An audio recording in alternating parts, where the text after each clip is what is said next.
हैं, निजी मित्र हैं, उनको फायदा पहुंचाने का प्रयास किया, निजी संपत्तियों को बेचने का प्रयास किया। और जब इससे भी उनका मन नहीं भरा तो विद्यार्थियों को टारगेट किया गया। किस प्रकार 2017 में एनटीए का गठन किया गया।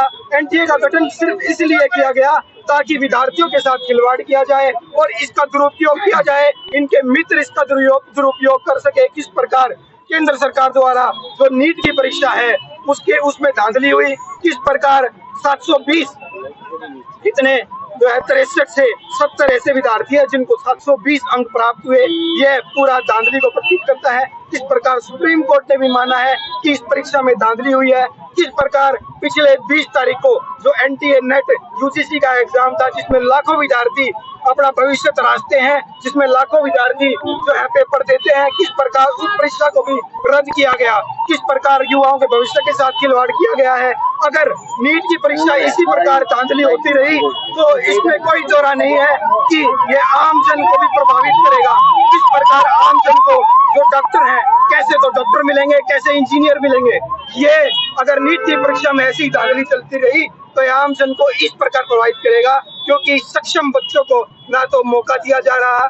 और जो प्रदेश सरकार की बात करूं तो प्रदेश सरकार में भी आपने देखा होगा कि एचसीएस की जो परीक्षा है, जिसमें लाखों करोड़ों विद्यार्थी बाहर से दूसरे प्रदेश से भी आकर अपने भविष्य तराशते हैं, उसमें भी धांधली करने का प्रयास किया। मेन स्ट्रीम मीडिया में इसको उठाने का भी प्रयास किया, पर सरकार ने कोई संज्ञान नहीं लिया।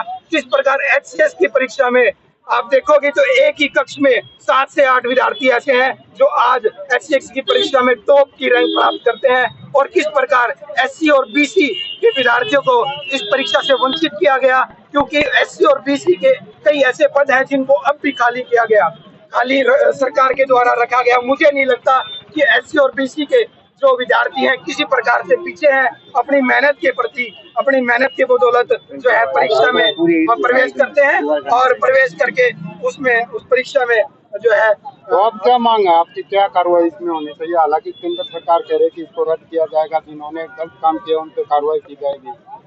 जी, हमारी युवा कांग्रेस की तरफ से आज प्रदर्शन प्रदेश में जो है हर जिले में किया गया। हमारी केंद्र सरकार से यह मांग है कि सबसे पहले तो नैतिकता के तौर पे शिक्षा मंत्री इस्तीफा दे, और दूसरी यह मांग है कि एनटीए की जो नीट की परीक्षा हुई है उसको रद्द किया जाए, ताकि जिन बच्चों के भविष्य के साथ खिलवाड़ किया गया है उनको मौका मिल सके, हमारे देश को, प्रदेश को अच्छे डॉक्टर और इंजीनियर मिल सके।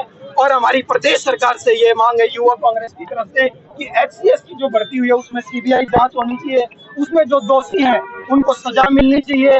एक जो हाईकोर्ट की सिटिंग जज से या सीबीआई की जो जांच हो, ताकि विद्यार्थियों के जो भविष्य के साथ खिलवाड़ हुआ है उनको न्याय मिल सके। क्योंकि एचसीएस की परीक्षा में एससी जो कैटेगरी में और बीसी कैटेगरी जो विद्यार्थी है उनके पदों को खाली छोड़ा गया। इस प्रकार एचसीएस की परीक्षा में धांधली साफ तौर पर देखी जा सकती है कि एक ही कक्ष में इतने विद्यार्थियों का चयन होना धांधली को प्रतीत करता है।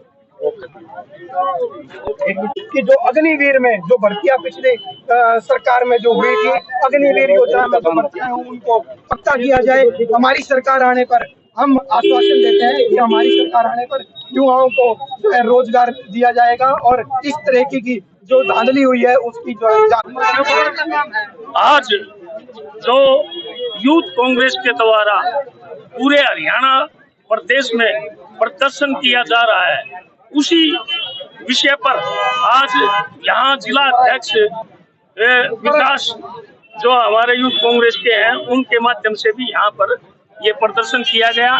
इसमें मुख्य रूप से जो नीट परीक्षा जिसके अंदर पूरी धांधली हुई है और पूरे भारतवर्ष के अंदर जो योग्य व्यक्ति है उनको लाइन साइड करके अयोग्य व्यक्तियों को ऐसे ऐसे पदों पर अगर जाएंगे तो पूरे भारतवर्ष में जो हेल्थ की बात करती है सेंट्रल सरकार, वहाँ कैसे डॉक्टर होंगे, कैसे इंजीनियर होंगे।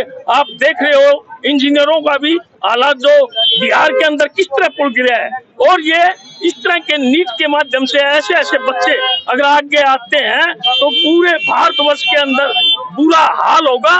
और मैं तो ये कहता हूँ जो युवाओं के साथ ये जो खिलवाड़ हो रहा है और जो ये कहते हैं कि पर्ची खर्ची नहीं है, मैं दावे के साथ कहता हूं कि ये पर्ची खर्ची के माध्यम से ही ये पेपर लीक होते हैं। 34 पेपर हरियाणा के अंदर लीक हुए हैं और ये सेंटर के पेपर भी लीक होते हैं। तो इनको विशेष रूप से ये तुरंत प्रभाव से ये परीक्षा रद्द की जाए और खास रूप से HCS जो कि जिन्होंने प्रशासन चलाना है, जो IAS जिन्होंने देश को चलाना है, उनको ऐसे बढ़िया ढंग से भर्ती किया जाए और योग्य बच्चों को आगे लाया जाए ताकि इन परीक्षाओं को रद्द करके दोबारा से परीक्षा की जाए। इसी के साथ मैं तो एक बार युवाओं का फिर पुण्य धन्यवाद करता हूं कि ये इस विषय में पूरे हरियाणा में ये उठाया हुआ है, पीड़ा उठाया। मुर्दाबाद मुर्दाबाद। चौधरी भूपेंद्र सिंह हुड्डा जिंदाबाद।